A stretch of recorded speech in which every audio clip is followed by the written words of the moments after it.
just think of Larry at the end, and that'll help. Okay, great. Welcome to Bellingham Voices. I'm Marie Marchand. On today's show, I'll be talking with Meri-Jo Borzilleri. She is the editor of the local magazine, Bellingham Alive. Welcome to the show, Meri-Jo. I'm glad to be here. I love reading your editor's letter at the beginning of each magazine. And when I first contacted you to invite you to the show, you said to me, oh, there's nothing really interesting about me.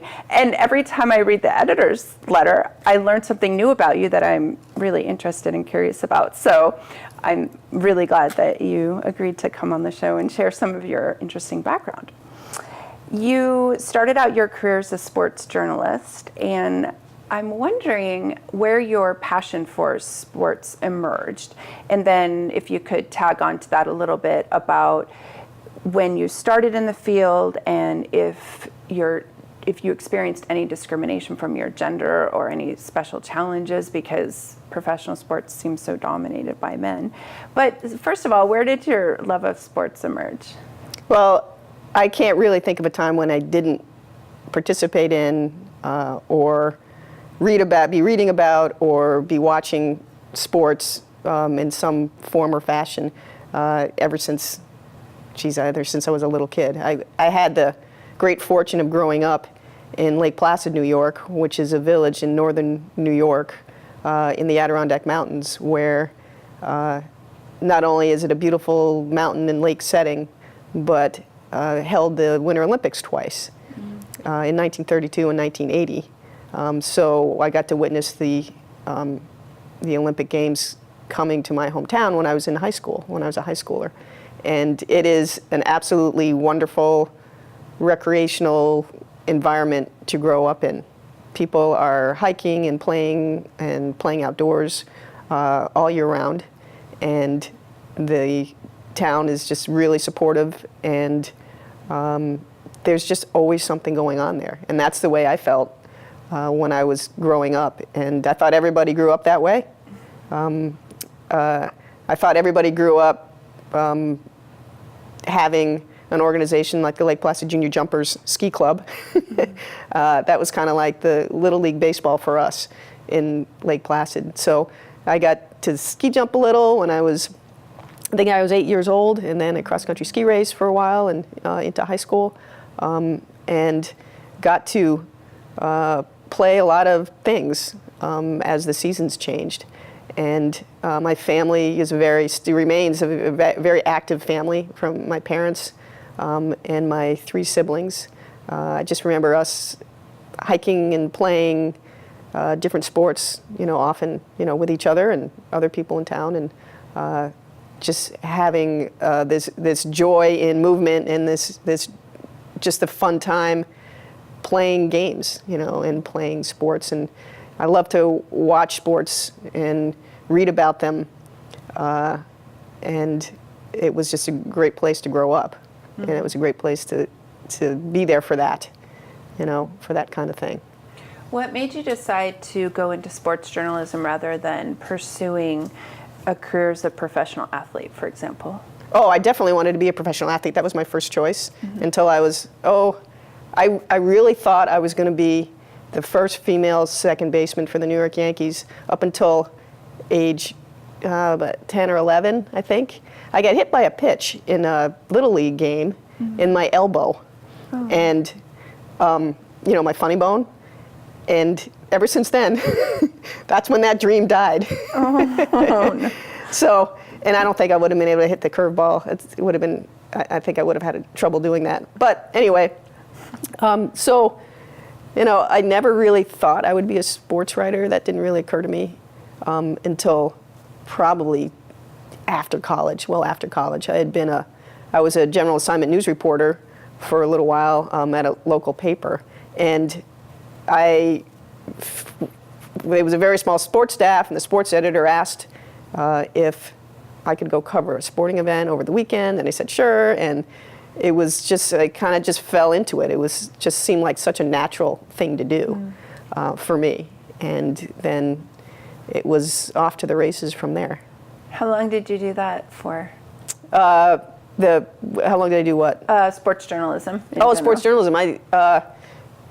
From I would say about 1987, probably about 30 years, almost 30 years.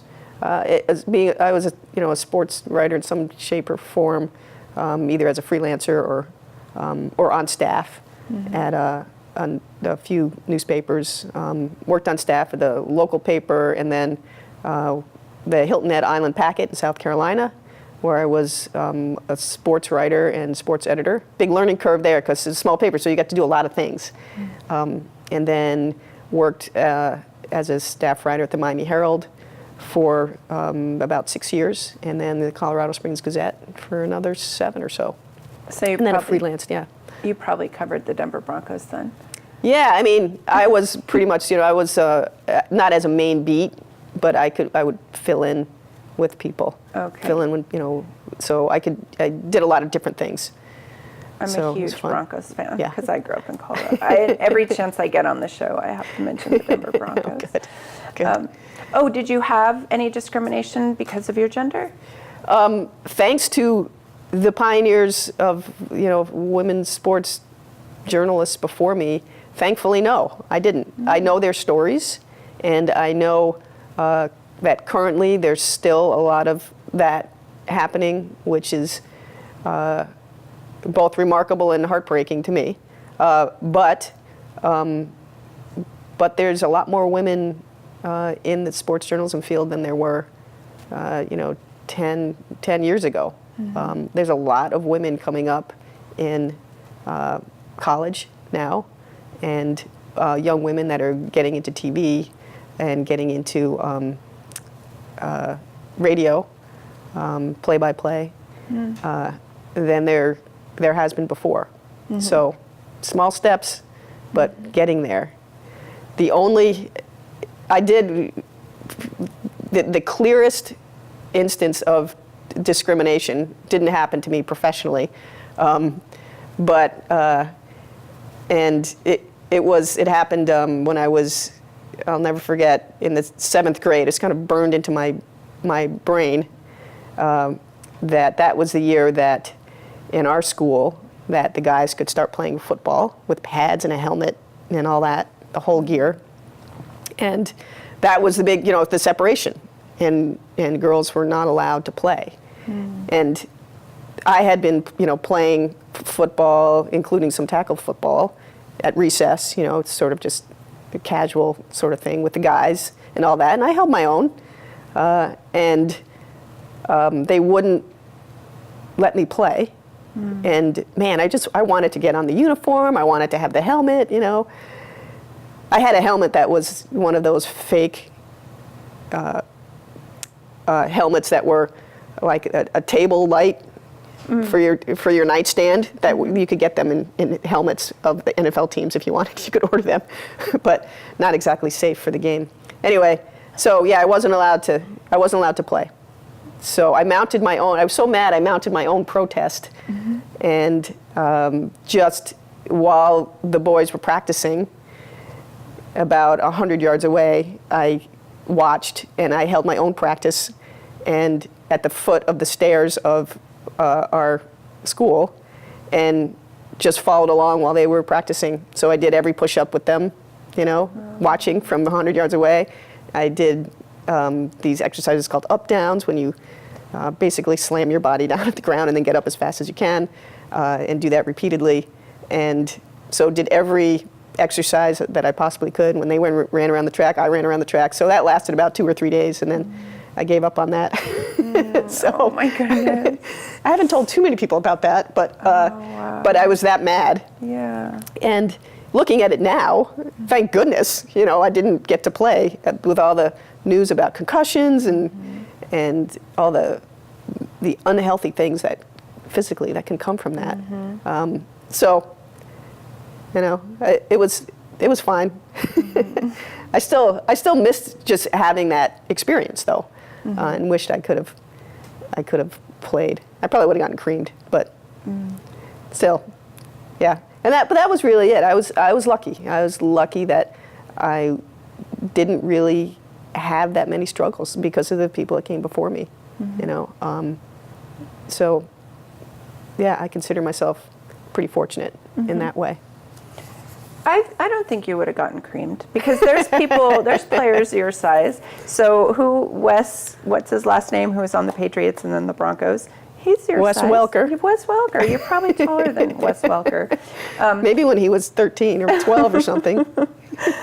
I love watching the NBA. They have some female announcers now, the play-by-play. So they have Doris Burke, for example. Love Doris Burke. And then they have, well, the Spurs have the female coach. I forget her name, but Greg Popovich hired her, which is super great.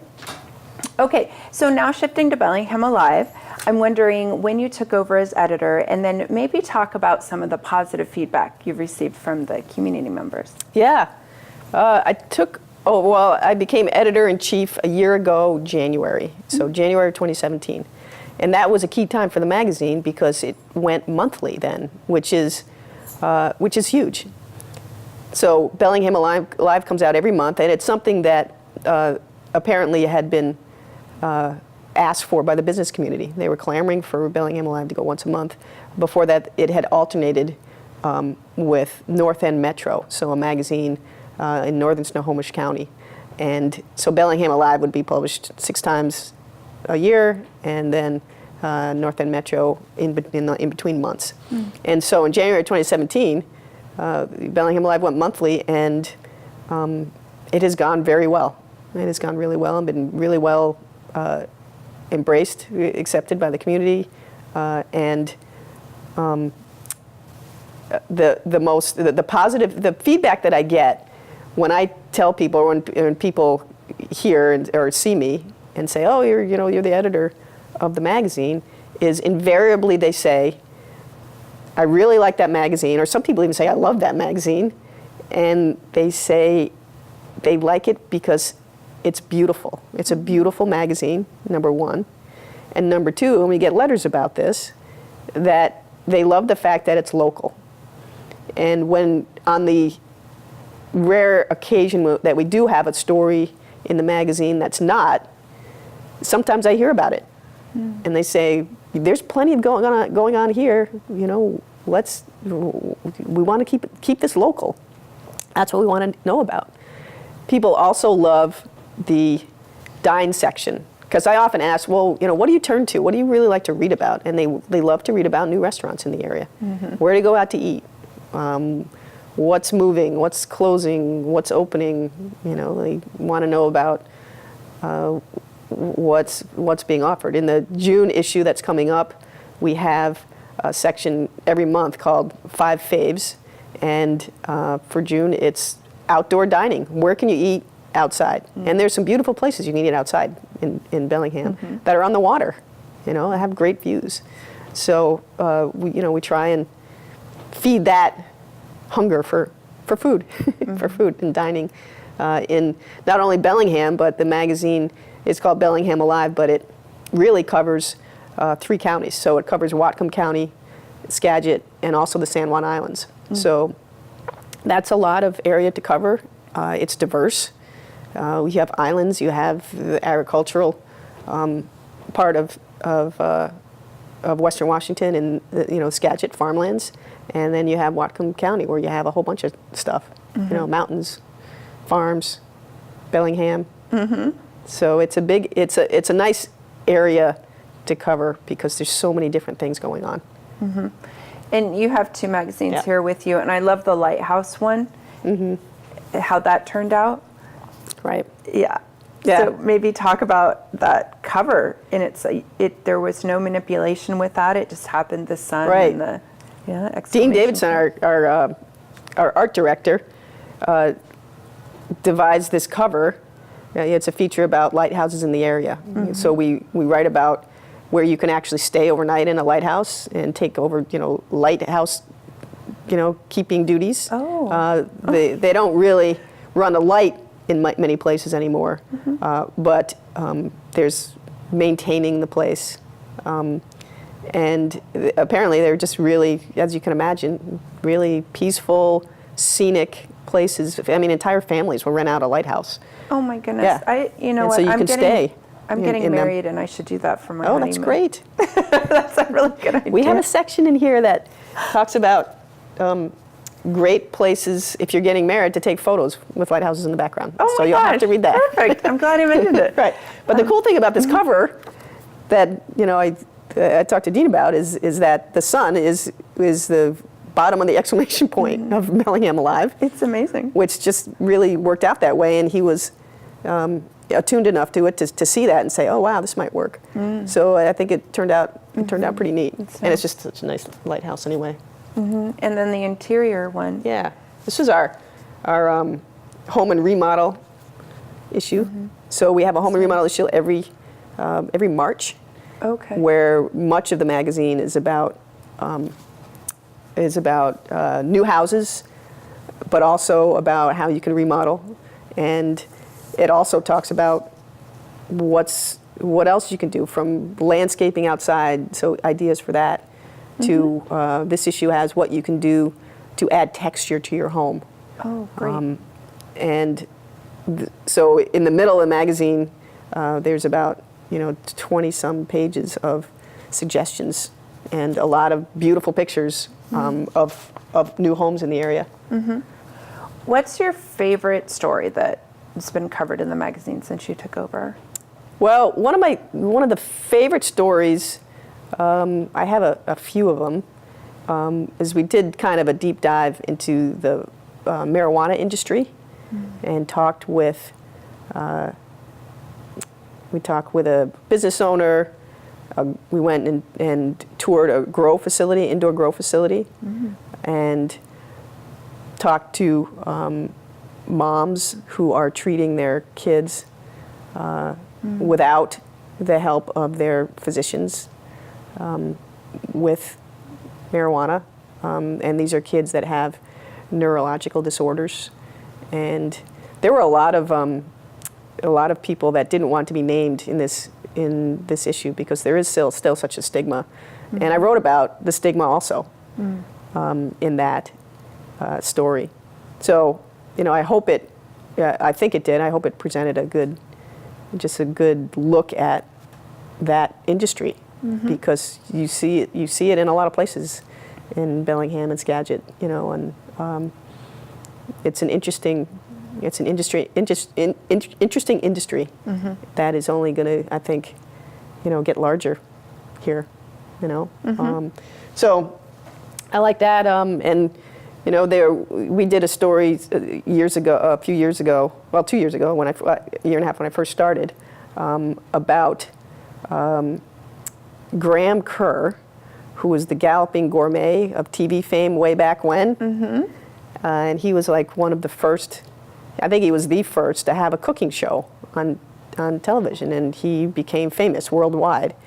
And he lives in Skagit County, and that's what I liked about the story, is it sort of uncovers these hidden people, places that make Bellingham and make the North Sound an interesting place. Yeah. Things that, hey, I never knew that. We have the Galloping Gourmet in our midst. And then the interesting thing about that story, it was written by our staff writer, Kathy Torres, was that he was older now, of course, and he does not want to be considered a celebrity. He's very much put that behind him, and questions whether it was even good for him and good for his life, and is very into experiences, and says that that's what makes life worth living, is the experiences you have, not what somebody thinks about you,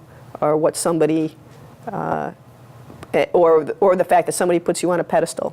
He was very over that, and kind of looked at it as sort of an unhealthy way to live. So that was kind of an interesting story. And then one other story, which sort of demonstrated sort of the quirkiness of our community, and it was about a local playwright who wrote a play that was performed, I think, about 6 months ago or so, about a woman in the 60s on the San Juan Islands who was determined to put on a play about the pig war in the San Juans. And the pig war was a war that was never actually fought because diplomacy ended up helping out and keeping a shot from being fired. And the skirmish was over who the British or the United States was going to have ownership of these islands. And so in the 1960s, so there was not even a shot fired. So in the 1960s, this woman, Mrs. Bathe, decided to make a play about the pig war that had happened many years before that. And she couldn't find anyone to be in her play, so she got mannequins to serve as the actors and actresses, and she narrated the whole thing. Oh my goodness. Yeah, kind of quirky story. Wow. So current day, fast forward to now, a current playwright said, "I'm going to make a play about her and her play." Oh my goodness. And I guess it was, it's done at the Firehouse, and it's just really well received. And but again, so it's just a strange little story, but slice of history for here. Oh yeah. Yeah. That's great.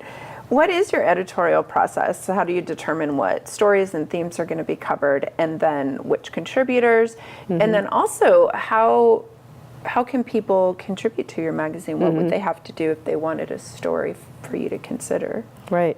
Well, the best advice I would give somebody who wants to contribute is to familiarize yourself with the magazine. We have different sections in it. We have a lifestyle section, dine. We have agenda, which is like a calendar listing of a lot of things that are going on. We have well-being, where we have healthy recipes. We talk about food there. We talk about beauty and makeup and skin and health. And we have shop, which is about the retail industry.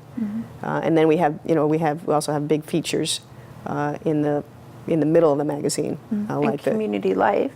Community Life. Yeah, that's lifestyle. Oh, okay. That's our lifestyle section. Because you featured Bellingham Voices in that a few months ago. Yes. But thank you. So yes, and we have a section called Community, where we do a story usually on a nonprofit or a community group, and we also do.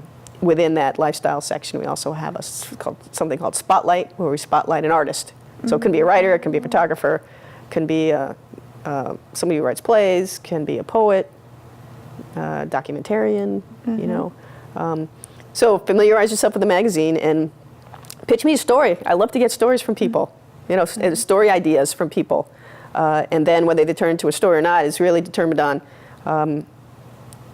my barometer is this story going to be interesting to people, and is it different? Okay, and what makes it different? And that's going to be what sells me on a story. And you get a lot more chance to be in the magazine if you can give me, an angle that's different than others. That's maybe more unusual. That's newsier. I mean, that's what we want to get in the magazine. Something that, hey, maybe you hadn't thought of, or something that, piques your curiosity. Or I didn't even know that this was going on, or I didn't know that this person lived here. And hopefully it fits into the theme of the next magazine. Yeah, it fit into the theme, or not. Okay. It doesn't have to. Our themes don't always run throughout the whole magazine. Okay. So we'd like to have variety. And do you have an editorial board, or is it you sit down with your staff, or is it mostly your vision for what the content will be? Yeah, we don't have an editorial board. We have myself, a couple of part-time staff writers, and a part-time editor that helps me out, which is great. And we've got a healthy relationship with Western Washington universities. Their journalism, we have an internship program so that involves their journalism program and their design program. So we always have interns that are writing and photographing parts of the magazine, and also designing too, parts of the magazine. So, and that's great. I love working with students, and they provide a fresh perspective and a lot of energy, and it's great, having them around. So, no editorial board. I occasionally meet with the writers and photographers on the staff, whether they're interns or are part-timers. Sometimes it's the collaboration, sometimes it's me saying, okay, let's do this story. But we seek story ideas from our staffers and our interns, and from community members too. And we have some regular contributors who are experts in their field in the community, who write stories for us, on a on a regular basis. And because my thinking is, why not have somebody who's an expert and that people know in the community. Sure. And and they have some real credibility there, and you write about things that I wouldn't necessarily have thought of, because they know their stuff. Can people subscribe digitally to your Yes. magazine? Yep. Yeah. Just go on our website, and all the information's there. Okay, great. To either get a print copy of the magazine, or, but I mean, the access to our website is free, so you don't really need a digital subscription. Oh, so you can great. read stuff. What you can't do is you have to, for instance, when this magazine came out, you have to wait a few weeks before the stories in it go up on our website. Okay, gotcha. Yeah. What is your website? It's northsoundlife.com. Okay, great. And just to kind of close our conversation, going back to sports and the Olympics, when we first met, you showed me a video that your nephew had made. And so they're going to show it while you're talking about it. So tell us about it. So my nephew, who lives in Lake Placid, like the rest of my family is still there, his name is Beckett Ledger, and he just turned 18, and he graduated from high school a little bit more than a year ago, or almost a year ago. And instead of going to college, he is pursuing the dream of making the Olympic team, hopefully. And he's a ski jumper, and he goes off these huge ski jumps that I've seen on TV, ever since I was a little kid, or in person. Lake Placid has 2 massive ski jumps, and he was going off the biggest one, I think at age, 13 or 12 or something, which was crazy. That is. And it's amazing to see him do this. And when you're in Lake Placid and people come visit, you take them up to the ski jumps, and you can watch people all year round because they ski on plastic in the summer, and so they can continue to jump. And so what he's doing is, instead of going to college, he moved to Park City, Utah, and he's training right in the midst of the national ski team, and the U.S. Nordic team is out there, and he's a member of the junior national team there. And so he's taking his shot, and it's going to, I don't know how many years, it's going to take, but he's, kind of putting it all out there. And it's fun to watch him do this. Because school can wait, really, right? Oh, for sure. This video is incredible. Yeah, and so it's kind of neat to see. And he's got a brother named Van, who's a few years behind him, who is a budding biathlete, which is cross-country ski racing and firing a rifle at a target as you make loops around. So it's a combination of intense aerobic activity, and then calming down enough and controlling your heart rate enough to be very still and shooting a target, which are these 2 opposing things.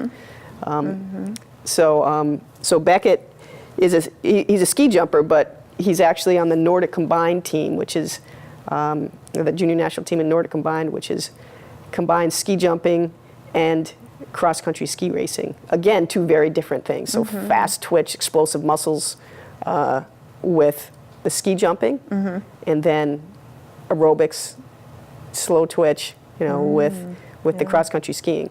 So Beckett's trying to make the Olympics in Nordic combined, which the United States has had some success in, some recent success a couple of Olympics ago in Vancouver, and we'll see how that goes. I mean, it's a pursuit that takes a lot, energy, money, and also just this single-mindedness sort of focus where that's what you do. That's your job. Goodness. I know. And right. he's a very methodical, sort of meticulous kid who is kind of older than his years, I think. So he's we'll see how it goes. I will definitely remember his name. Okay, Beckett, and then his brother's Van. Right. So I will look for them in the Olympics next time.